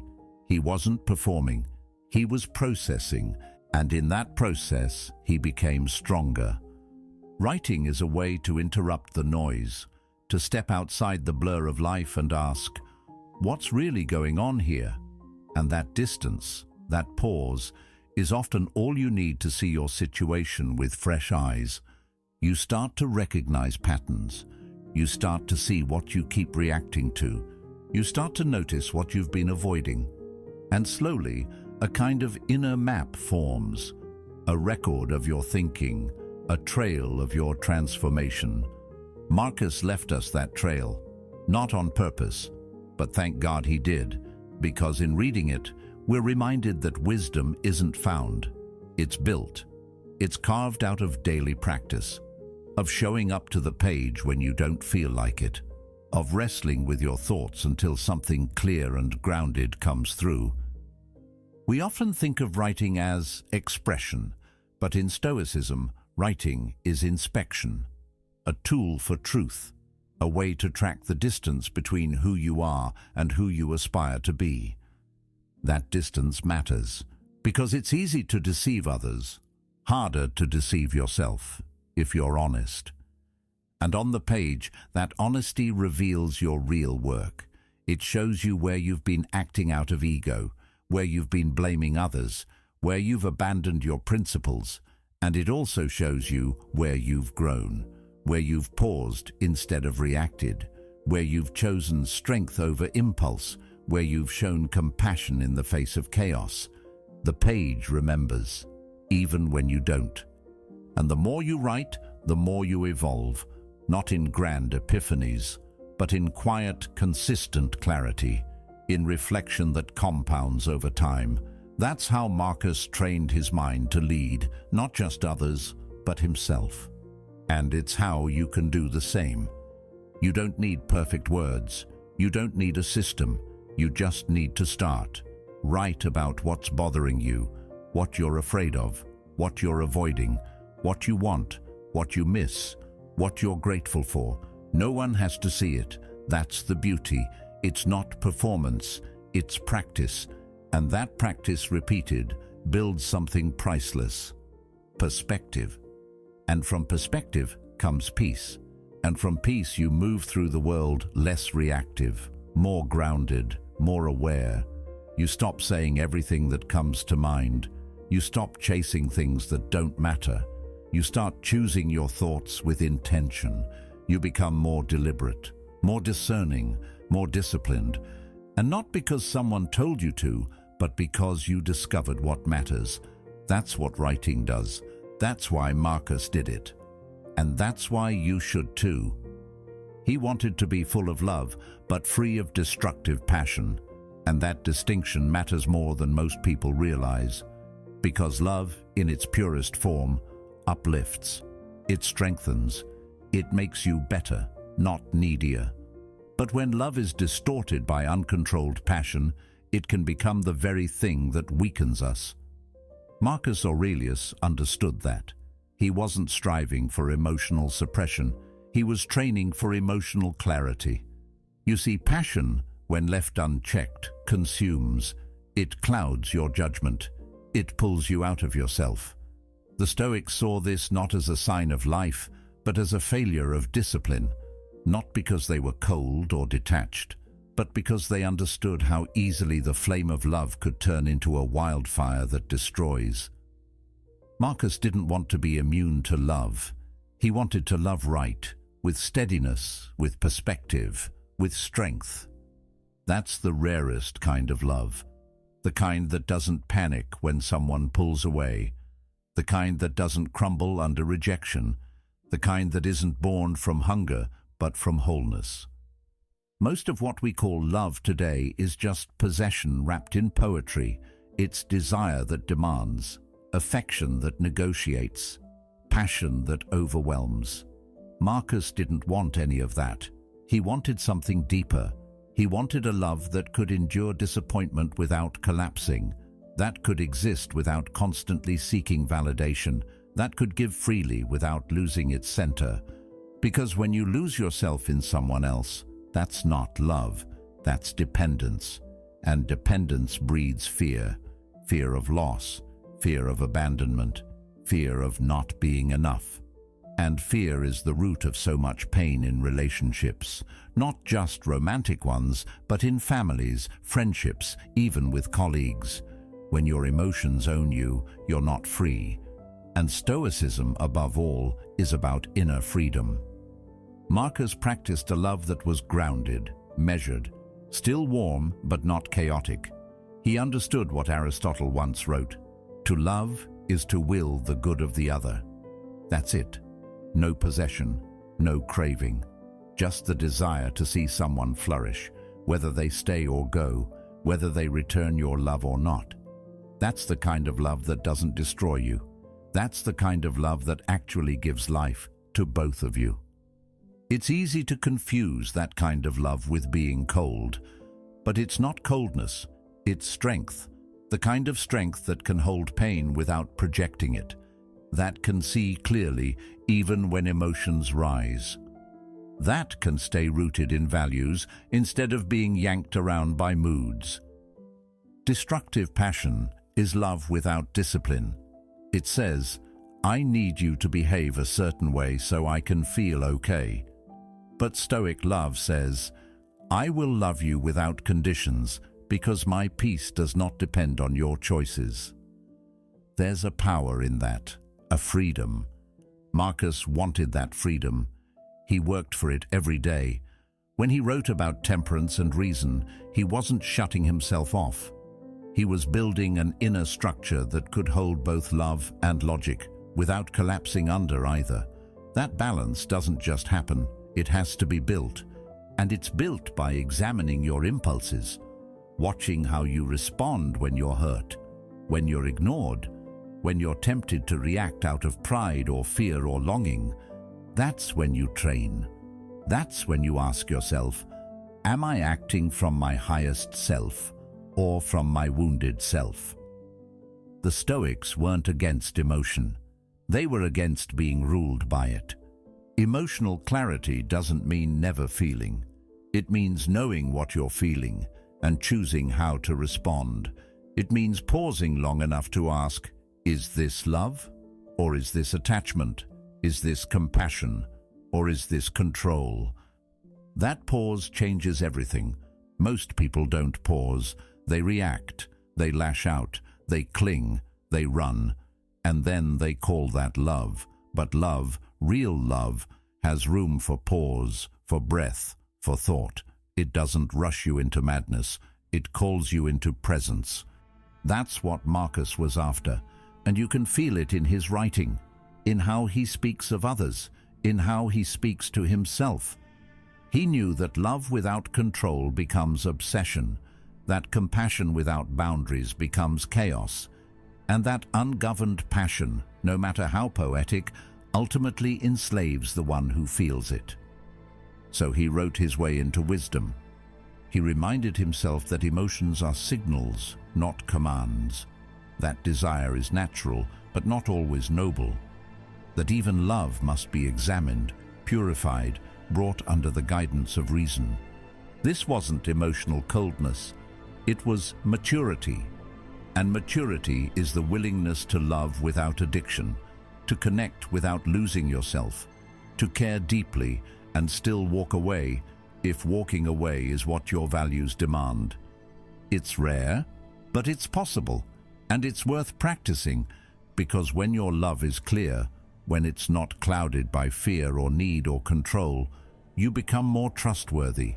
You stop manipulating, you stop playing games, you become someone others feel safe with, because they know you won't use their affection as leverage. And you feel safer too, because you're no longer relying on others to complete you. You've completed yourself. You've built your center. You've done the inner work. That inner work is what makes Stoic love so profound. It's not showy, it's not loud, but it's steady. It's the kind of love that can sit in silence with you and not feel awkward. The kind that doesn't need to be constantly expressed to feel real. The kind that's expressed most in action, in presence, in consistency.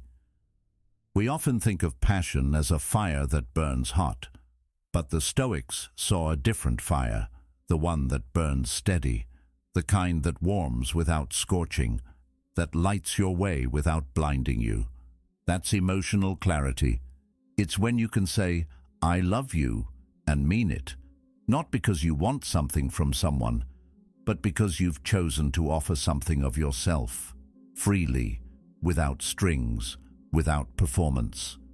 It's when you can walk through heartbreak and not let it harden you, when you can stay open in a world that gives you every reason to shut down, when you can feel deeply but still act wisely.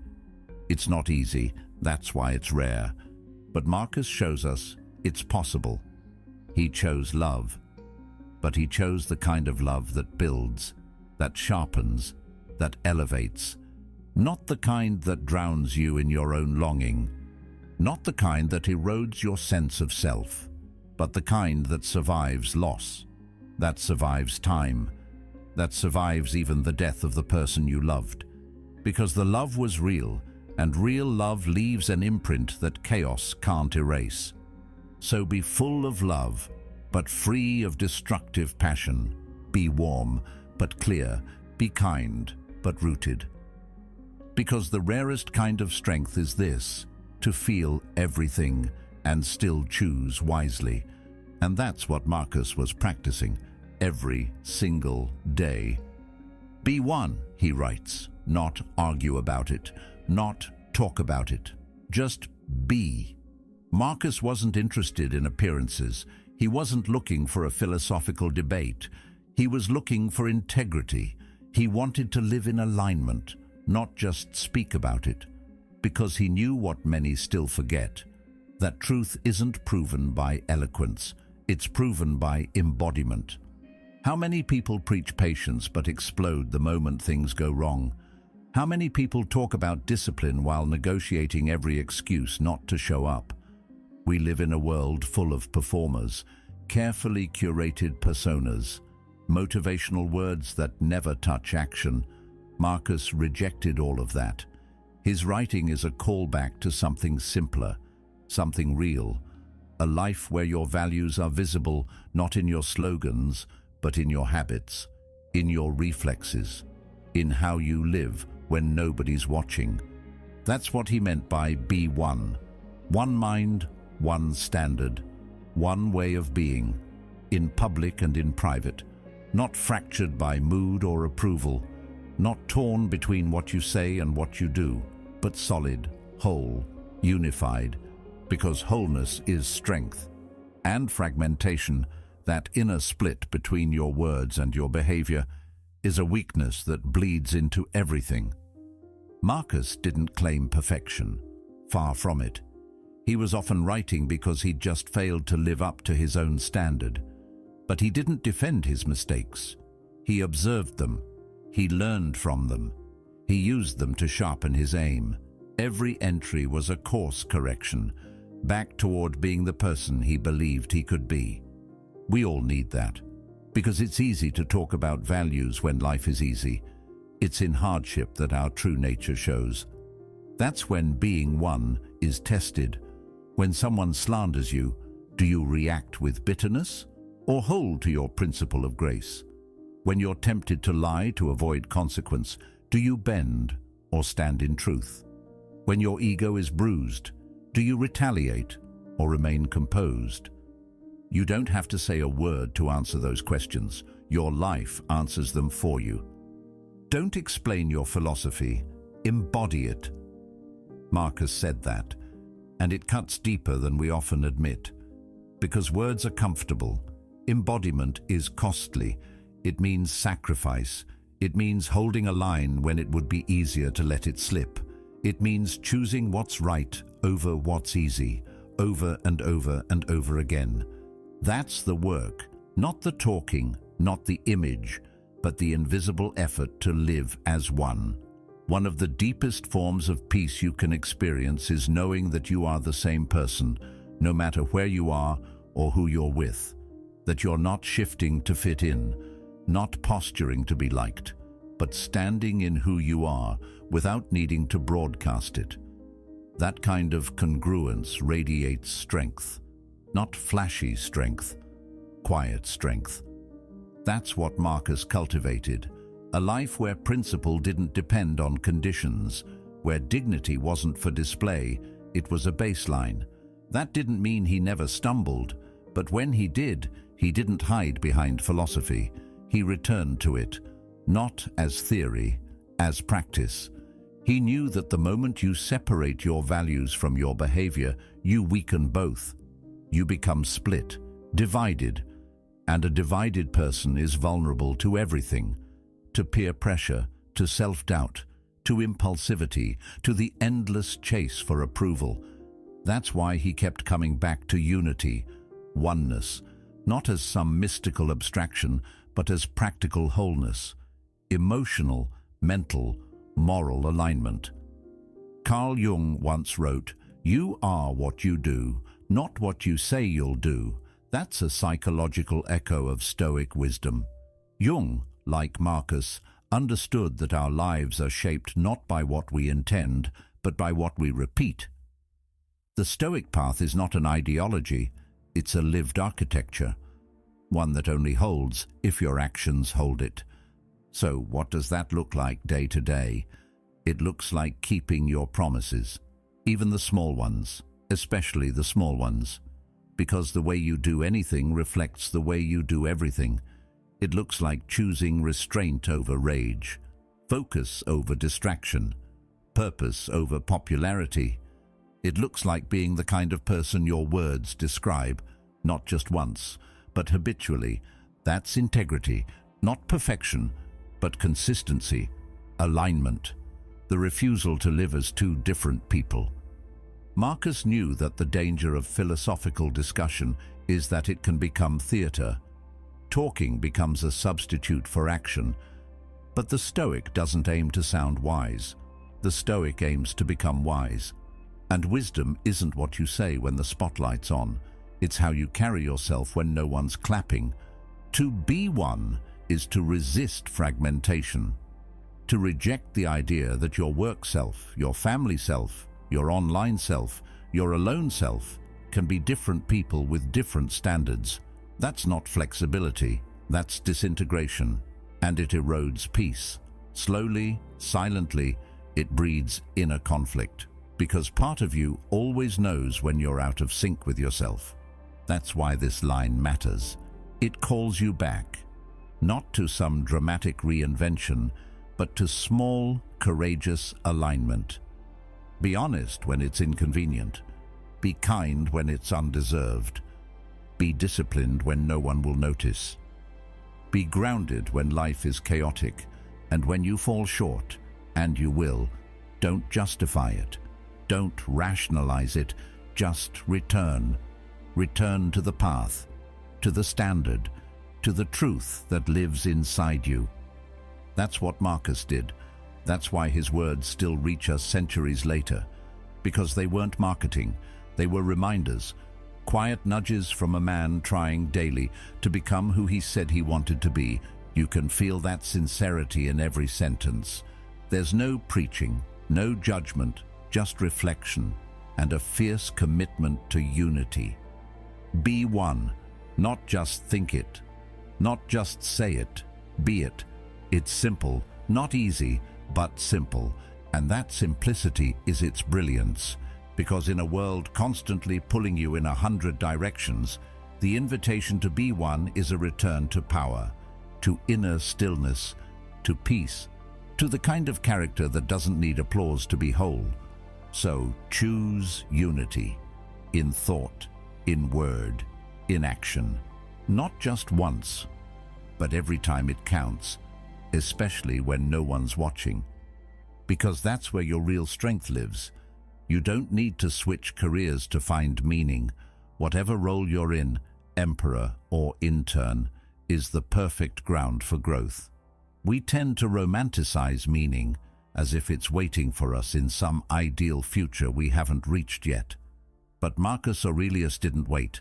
He didn't say, once I'm done with wars and politics, then I'll get serious about philosophy. He lived it in the palace, in battle, in meetings, in grief, in stress. He practiced where he stood, because Stoicism isn't a retreat from life. It's a deeper way of living inside it. Philosophy for him wasn't a luxury. It was oxygen. And not because he had the time, but because he made the time.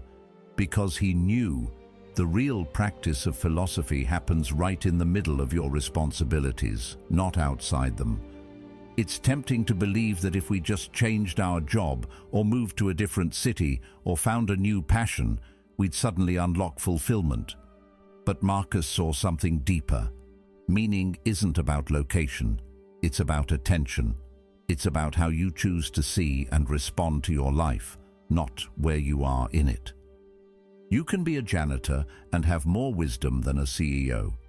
You can work the night shift and live with more purpose than someone with 5 degrees. Because purpose isn't a title, it's a posture. It's the decision to show up, eyes open, and ask, what kind of person am I becoming in the way I do this work? That's the question that shaped Marcus's life, and it's the one that Stoicism brings to each of us. no matter our profession. It doesn't matter if you're cleaning floors or leading nations. Are you showing up with integrity? Are you practicing patience? Are you refining your thoughts? Are you aligning your actions with your values? That's the Stoic scorecard. And it's the reason why meaning is always within reach. Because meaning isn't about escaping where you are. It's about engaging where you are, fully, honestly, and with your whole self. So many people waste years chasing the illusion that they need to find the perfect job in order to be at peace. But Marcus reminds us, peace isn't found in escape. It's found in presence, in bringing your philosophy into every conversation, every responsibility, every challenge. Viktor Frankl, the Austrian psychiatrist who survived the Holocaust, wrote, "Life is never made unbearable by circumstances, but only by lack of meaning and purpose." That echoes the Stoic truth. Meaning isn't passive. It's created, built, forged in the fire of your daily experience. And what better place to practice than the place you already are? The job you complain about, that's the classroom. The co-worker who frustrates you, that's your teacher. The mundane tasks, that's your training ground. And no, you don't have to love it all. Marcus certainly didn't love every part of being emperor. He often spoke about how draining the court could be, how exhausting the politics were. But he didn't let that be an excuse to check out. He leaned in. He brought himself to it. Not a version sculpted by bitterness, but a version refined by discipline. He understood that the only thing worse than a difficult job is a wasted mind inside that job. That's why philosophy wasn't something he did on weekends. It was in the pauses between military reports. It was in the moments before speaking to the Senate. It was in the decisions he made when no one was watching. This is where meaning hides, not in different jobs, but in deeper attention. You don't need to abandon your career to live fully. You need to inhabit your day differently, to treat every task as a chance to embody your principles. That's what Marcus did. That's what Epictetus, the former slave-turned-teacher, did. That's what the Stoics passed down. Not rules for retirement, but tools for living, now. When you start to see work not as a barrier to your growth, but as the very arena for it, everything shifts. Your boss's attitude becomes your test of composure. That tedious spreadsheet becomes a lesson in patience. That difficult customer becomes your opportunity to practice presence. This isn't about pretending menial things matter more than they do. It's about recognizing that you matter. And how you choose to handle those menial things reveals who you are becoming. The world doesn't need more people trying to escape their lives. It needs more people showing up for them, fully engaged, deeply grounded, radically responsible. That's what Marcus modeled. That's why we read his private thoughts today, centuries later, because he lived his philosophy in the pressure cooker of real life. You don't have to wear a robe or quote ancient texts to be a philosopher. You just have to decide, my character is my craft, my conduct is my curriculum. Philosophy isn't just for the monastery, it's for the meeting room, the construction site, the kitchen, the call center, the hospital shift at 2 a.m., because that's where life is happening. And if philosophy doesn't meet you there, it's not real philosophy. It's performance. What Stoicism offers isn't an escape from the world. It's a method for living sanely inside it. That's what makes it so practical. It doesn't say, run away from your responsibilities. It says, bring virtue to them. It doesn't say, wait for the perfect job. It says, be excellent in the one you have. And if your situation is unjust or unsustainable, then of course, work to change it. But don't wait to live with purpose. Don't wait to apply discipline, to cultivate character, to lead with wisdom. Because those things are available now, and they are yours to practice, right where you are, right in this moment. This is why Marcus's meditations are so powerful, because he didn't preach from a place of ease. He was tired, he was overwhelmed, he was losing people he loved, and still he asked himself the hard questions. Still, he tried to show up with virtue. He didn't need a new job. He needed to stay anchored. And maybe that's what you need too. Not a reinvention of your whole life, but a re-engagement with your inner life. The truth is, you bring you wherever you go. So if you're distracted, bitter, unmotivated in one career, that same version of you will show up in the next one. The deeper shift comes from inside, and Stoicism gives you the lens to begin that shift. So the question isn't, what job will give me meaning? It's, how can I bring meaning to the job I already have? That's where power lives. That's where peace begins. Not in waiting for the world to align with your expectations, but in choosing to align yourself with what matters, no matter where you are.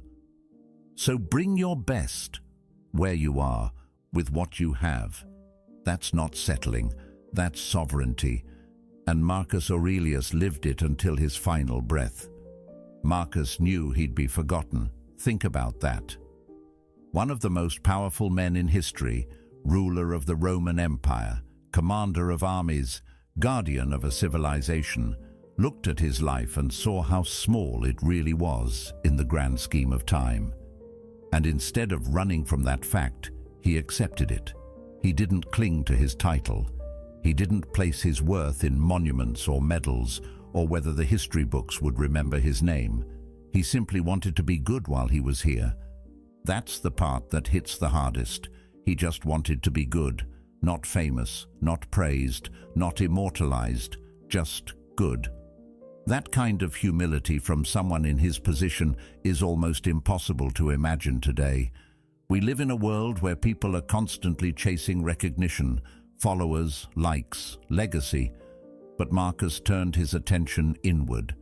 He focused on his character, not his image, on how he lived, not how he'd be remembered. Because he understood a truth most people miss until it's too late. The real legacy isn't the statue. It's how you treat the person next to you. We spend so much of our energy trying to make an impact, but the deepest impact you'll ever make won't be in headlines or history books. It will be in a quiet moment, a kind word, a helping hand, the way you made someone feel safe, the way you chose, but to be intentional. Over time, this becomes a rhythm. Mess up, reset, realign, grow. You start to expect missteps, not as failures, but as part of the training. You stop aiming for flawless days and start aiming for honest ones. You stop defining yourself by your bad moments and start defining yourself by your returns. That is a deeper kind of power. It's quiet, it's invisible, but it's what makes you strong. Because anyone can hold the standard when it's easy. It's holding it again when it's been dropped that builds real character. Marcus practiced this until his final days. He didn't let power distract him from the daily work of returning, of getting back on track, of reflecting and correcting and realigning his actions with his ideals. So the next time you fall short, don't ask, "Did I fail?" Ask, "Am I coming back?" That's what matters. The return is the proof of your strength. The return is the root of your peace. The return is the clearest sign that you're growing, not perfectly, but powerfully. Not with drama, but with discipline. Not with a big moment, but with a quiet decision to begin again, again and again, until the day your life becomes the result of your returns, not your regrets. And that is more than enough. There's another part no one talks about, and yet it might be the most important of all. The neutral good. The kind of action that's not flashy, not heroic, not dramatic, just quietly right. The kind of thing you do when no one is watching, when no one will thank you, and when no one even knows. But it's what builds your soul. Holding the door without needing acknowledgement. Paying a bill on time, even if it goes unnoticed. giving someone your full attention when you could be distracted, following through on your word just because you said you would. These aren't achievements the world claps for, but they are the bricks of a strong character. That's what Marcus understood. That's why his teachings never leaned on showmanship. They were grounded in consistency, intention, and truth. We've been taught to chase greatness in big moves, but greatness begins in the tiny ones, the ones that feel like nothing. That's the secret no one sells you. Greatness is boring. It's routine. It's the way you treat someone when you're tired, the way you speak when you have the power to lash out but don't, the way you walk past the temptation to cut corners. That's the real power, and most of the time, it's completely invisible. That's the thing about Stoicism. It doesn't care what others see. It's not a performance, it's a practice. Marcus wasn't trying to look virtuous. He was trying to be it. He wrote to himself as a way to stay on track, not to appear enlightened. And in that honest, unfiltered space, we see the truth. The work of becoming is done quietly, in the small moments, in solitude. The world trains us to chase what gets recognition, but if you live that way, you'll always be ruled by the outside. You'll never feel whole unless someone claps for you. Stoicism flips that. It says, don't live for applause. Live in alignment. Do what's right because it's right, and let that be enough. And it is enough. It's more than enough. Because over time, those tiny, unnoticed choices build something lasting. They build someone you can trust, someone you can respect, someone who doesn't need the world to validate them because they're already grounded in what matters. Seneca warned against tying your worth to what others think. He said, if you live in harmony with nature, you will never be poor.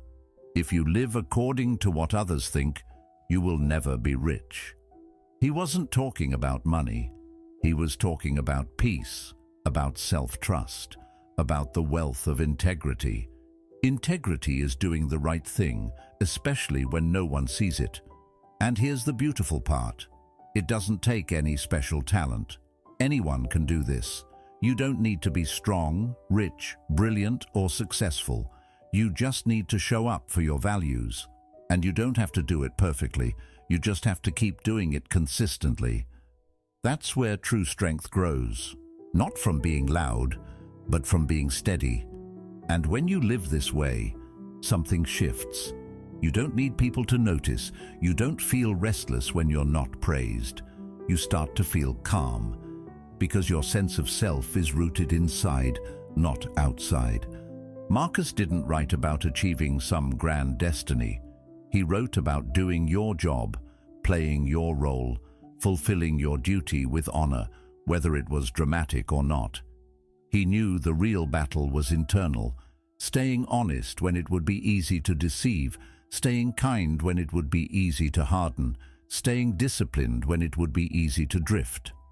And those choices, they're made in quiet rooms, when no one else is around.